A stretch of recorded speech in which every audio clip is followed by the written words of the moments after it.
Good day and welcome to your favorite sport program on TV, 360 Sport. My name is Mudashir Shitu. I'm your host in the next few minutes as we look at one particular discussion on the sport that is gaining momentum in recent time, and that's the growth of long distance race in the country. We know that in the past, there were scanty and few long distance races, the marathon, both the long and the short, the 10 kilometer, the 42 kilometer, and the rest of them.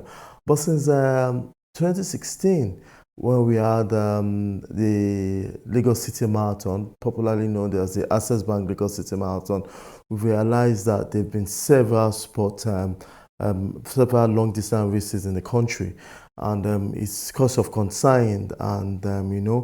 And we've been in between this. We also have the fact that some say there should be regulations to guide marathon races in the country.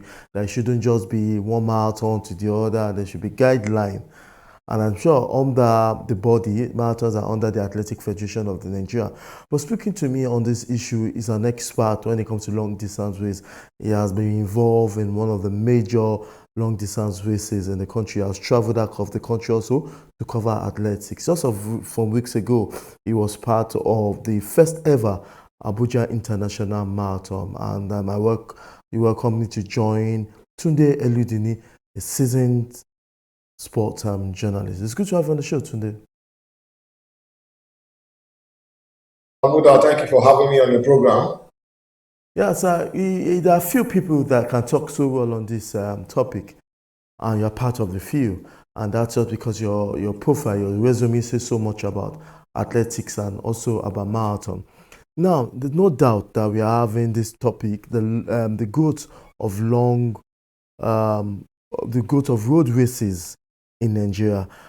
Can you give us a bit background on what has been the recent momentum regarding to these road races in the country? Well, if I can hear you properly, we are looking at the growth of road races in Nigeria. And I think it's yes, slowly but surely. If you look at Nigeria, a country of, let's say, about 100 million people, we deserve to have more races than we presently have. But we cannot start complaining now because there is a level of improvement, right from the old days where we used to have the Glow Marathon and the MTN Marathon. Now, the culture of road races is gradually coming back to Nigeria.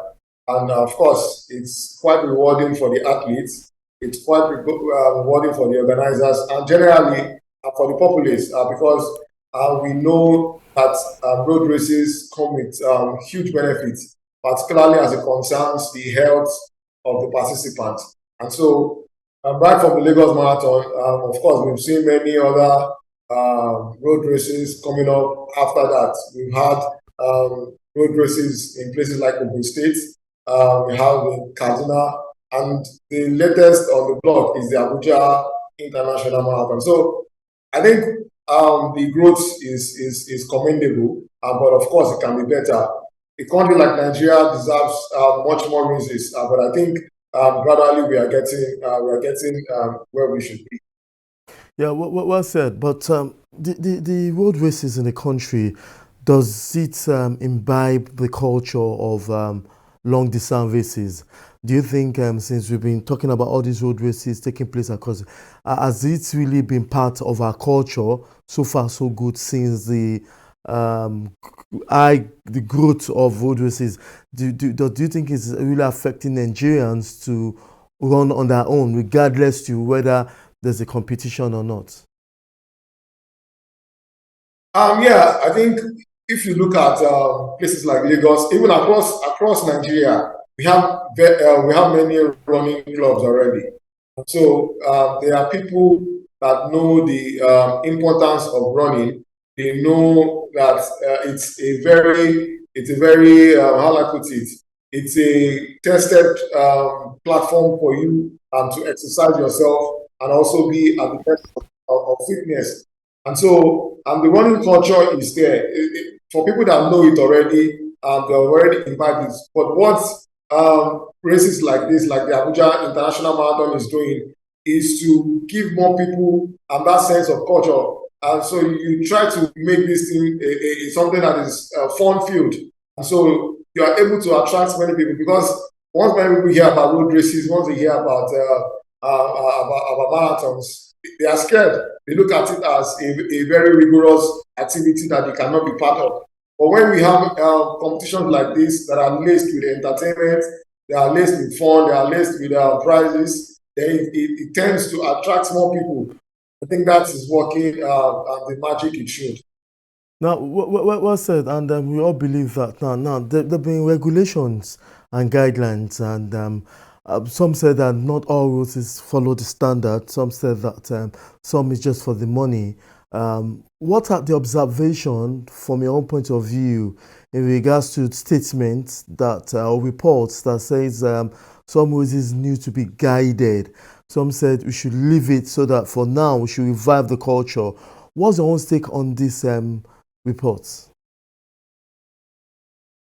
Yeah, for me, I think it's just it's crying wolf where there is none.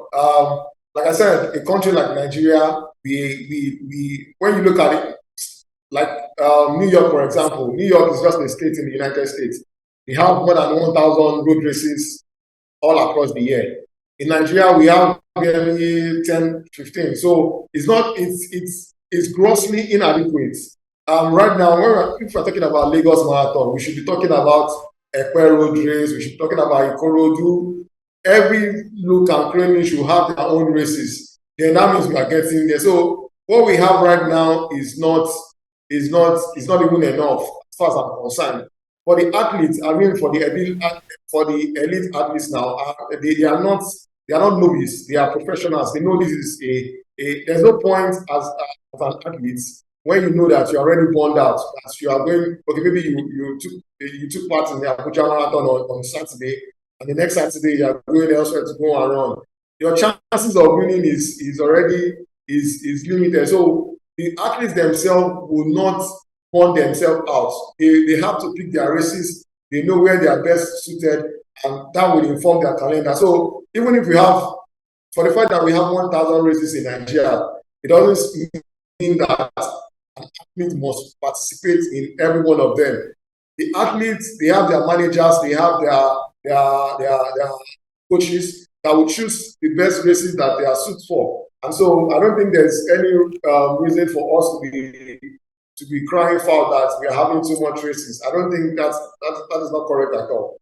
Okay, well said. And now let me now go to a question that it's funny, but people are concerned, and they're concerned because they're Nigerians. They're concerned because of this is where the bulk of the money is coming from, and let's now look at would there ever be a time where, looking at the example of the Access Bank Lagos City Marathon and the Abuja International Marathon, and I'm sure you've heard about this saying that will Nigeria ever win this marathon?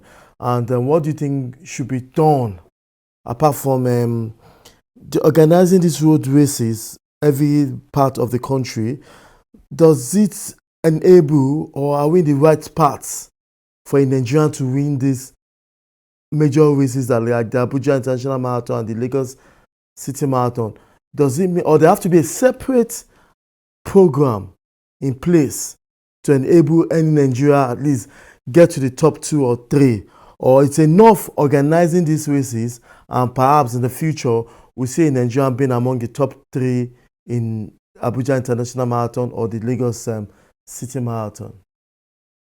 Okay, I think one notion that has to be cleared is that across the world, London Marathon, for example, how many Britons have won the London Marathon? New York Marathon, how many Americans have won it? It's all the same, the Kenyans, the Ethiopians. So, but organizing marathon races goes beyond your locals winning the marathon. There are much more benefits that we should focus on. Of course, these races has helped Nigerian runners a lot. At least we are beginning to see Nigerian runners breaking into the top 10 of the elite cadre. We've seen it in Lagos and we also saw it in Abuja. So once these races are coming thick and fast, it's going to help the runners, because now they can test their minds against most of these local runners we have here. How many of them have the opportunity to go out to go and run in international marathons? Very few of them. And so, for the fact that we are bringing these races, that these races are being brought to Nigeria, top athletes from across the world are coming to Nigeria. It gives them a room to compete with the best in the world. And once you are competing with the best in the world, it rubs off on you.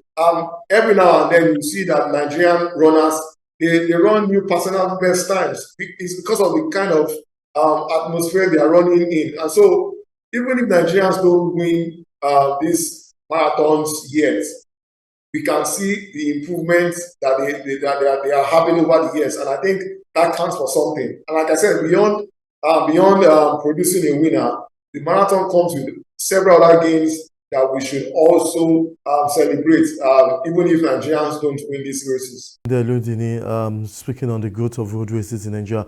So now we'll go on this quick break. When we come back, we'll still have you in the studio and we'll be looking at what the future of road races is like in Nigeria. Tunde Oludini will go for this quick break, and when we come back, we're still on the growth of road races in Nigeria.